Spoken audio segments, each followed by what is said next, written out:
The snow leopard mother didn't roar or prowl, she simply knocked. It was a sound that defied every instinct of the wild. A desperate, rhythmic scratching against the rough timber of the cabin door that cut through the howling wind of the blizzard outside. Inside, Liam froze. He was a man accustomed to the solitude of the high mountains. A ranger who knew the sounds of the wilderness like the back of his hand. But this was different. This wasn't the wind rattling the hinges. This was a deliberate plea, curiosity warring with caution. Liam moved toward the heavy wooden door. His hand hovered over the latch. The storm outside was a whiteout, a frozen hellscape that nothing could survive in for long. He threw the bolt and cracked the door open, bracing himself against the gust of ice that instantly assaulted the room. But the cold was forgotten the moment he looked down. There, collapsing onto his doorstep, was a ghost of the mountains. A snow leopard, the elusive queen of the peaks, lay panting, her beautiful gray-white coat matted with ice and frozen sleet. She didn't snarl. She didn't lunge. She looked up at him with eyes that were glazing over, her body trembling so violently it shook the floorboards beneath her. But it was what she held in her jaws that stopped Liam's heart. A tiny, limp bundle of fur. A cub, no bigger than a house cat. Motionless and silent, the mother released the cub gently onto the doormat, her strength finally failing. She let out a low, heartbreaking whimper, not a threat, but a surrender. She nudged the cub toward Liam with a frostbitten paw. Then her head sank to the floor. She had walked through death itself to bring her baby to the only source of warmth she could find. Liam didn't think. There was no time for fear. No time to consider the danger of bringing an apex predator into his living room. He saw only two dying souls. He dropped to his knees, scooping the cub up with one hand while grabbing the mother's heavy, limp forelegs with the other, dragging them both across the threshold and kicking the door shut against the screaming wind. The silence of the cabin returned, but the tension was thick enough to choke on. The mother was barely conscious, her breathing ragged and shallow. The cub was worse. It was cold as stone, a sign of severe hypothermia. Liam's training kicked in. He stoked the fire until the stove roared, then grabbed every wool blanket he owned. He worked with frantic precision, rubbing the mother's limbs to stimulate blood flow, breaking away the ice that had cemented her fur together. But the cub was fading. Its tiny chest barely moved. Liam grabbed a dropper and warm milk, but the little one was too weak to swallow. He knew he had to be the source of life. He unzipped his heavy jacket and tucked the freezing cub directly against his chest, skin to fur, letting his own body heat seep into the small creature. He sat there on the floor, next to the massive head of the mother, praying to anyone who would listen. Hours bled into one another. The storm raged outside, but inside, a miracle was slowly taking shape.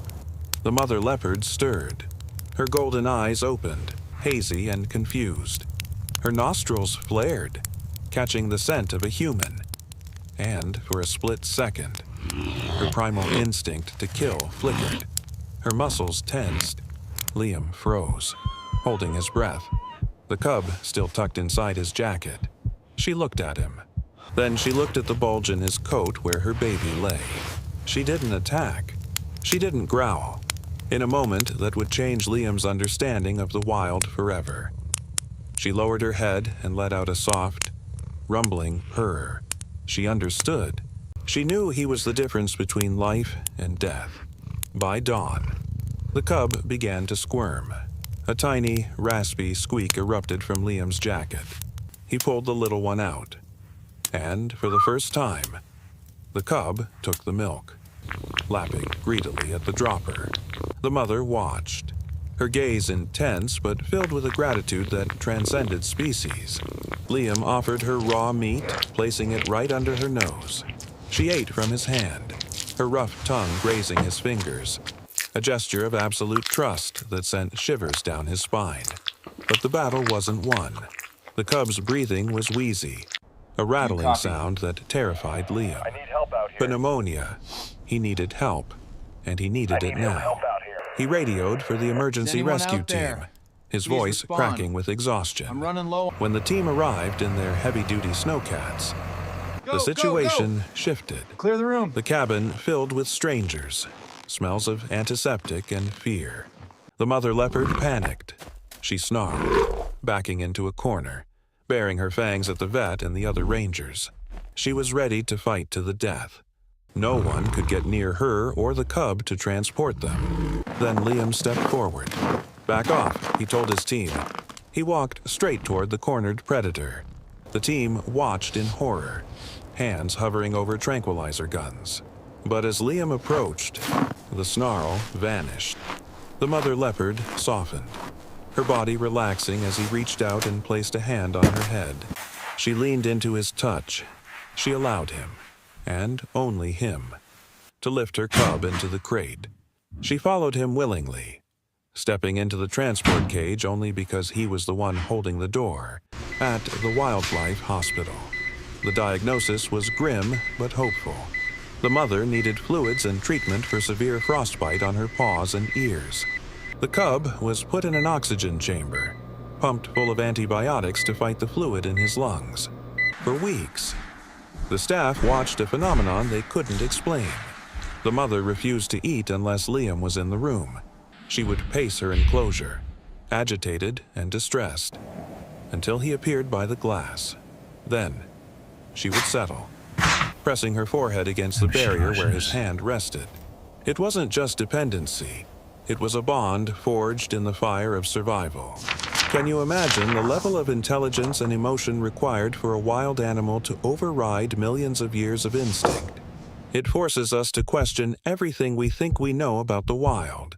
If you're amazed by this bond, take a second to like this video. It helps us share these incredible stories. The day finally came for their release. The cub was strong, playful, and growing fast. The mother was fully healed, her coat thick and glossy again. But the release was the hardest part. They drove the truck up the winding mountain paths to the release zone, a secluded valley far from human settlements. Liam opened the crate. The cold mountain air rushed in. The cub bounded out first, tumbling into the snow, delighting in the freedom. The mother stepped out slowly. She took a deep breath of the pine-scented air. She should have bolted. She should have disappeared into the trees without a backward glance. That's what wild animals do. But she didn't. She stopped. She turned her massive body around and looked straight at Liam. She walked back toward him, closing the distance until she was just feet away. The other rangers held their breath, terrified. But she simply sat down. She looked him in the eye, holding his gaze for a long, heavy minute. She let out a low, chuffing sound, a sound leopards use for their kin. It was a goodbye. It was a thank you. Liam felt tears freeze on his cheeks. He pointed toward the mountains, his voice choking. "Go on, girl. You're free." She stood up, gave one last look that seemed to sear into his soul, and then turned. She ran to her cub, and together, they dissolved into the white mist of the tree line. Liam stood there until his legs were numb, feeling a hollowness in his chest that he knew would never quite go away. Months passed. The seasons turned, and winter returned with a vengeance. Liam was out on a routine patrol, checking remote sensor equipment on a high ridge. The weather turned faster than predicted. A sudden shift in the snowpack beneath his feet sent him sliding. The world spun. He tumbled down a steep ravine, crashing onto a ledge 50 feet below. Pain exploded in his leg. Broken. He was trapped. Night was falling, the temperature plummeting to deadly lows. He managed to radio a distress signal, but the storm interference was heavy. They knew he was in trouble, but they couldn't pinpoint him. He was alone in the dark, bleeding, unable to move. Then, the shadows began to move.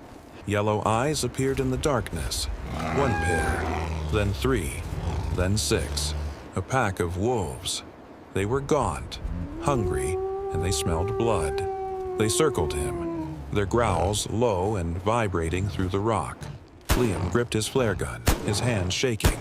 He had one shot. The alpha wolf stepped forward, teeth bared, ready to finish him. Liam closed his eyes, bracing for the end. This was it. The irony of saving a predator only to be eaten by one wasn't lost on him. Suddenly, a white blur launched from the cliffs above. It hit the ground with the force of a falling boulder, landing directly between Liam and the alpha wolf. A roar tore through the night, not the howl of a wolf, but the guttural, bone-shaking scream of a snow leopard. Liam's eyes snapped open. Standing over him, her fur bristling, her fangs bared in a snarl of pure fury. Was the mother leopard? She swiped at the alpha wolf with claws like razors, a blow so powerful it sent the wolf sprawling into the snow. The pack hesitated, confused by this new apex threat. Beside the mother, a smaller, younger leopard appeared, the cub, now nearly grown, flanking her, hissing at the intruders. The wolves were outnumbered in power, if not in numbers. The sheer ferocity of the mother leopard was terrifying to behold. She wasn't hunting, she was protecting. She stood over Liam like a guardian statue, daring the pack to come closer. The wolves, sensing that this meal would cost them their lives, turned tail and scattered into the darkness. The adrenaline faded. Leaving Liam on the verge of unconsciousness, he looked up at the silhouette above him. The mother leopard turned. She lowered her head, sniffing his injured leg, her hot breath misting in the freezing air. She didn't leave. She lay down right next to him, curling her body against his side, just as he had done for her cub months ago. She became his heater. She became his shield. Hours later, the chop of helicopter blades cut through the storm. The rescue team's searchlights swept the ravine. What they saw made them gasp in disbelief. A man, buried in snow, kept alive by the heat of two wild snow leopards curled around him. As the helicopter lowered a basket, the leopards stood up. They didn't run from the noise. They waited until Liam was securely strapped in and lifted into the air.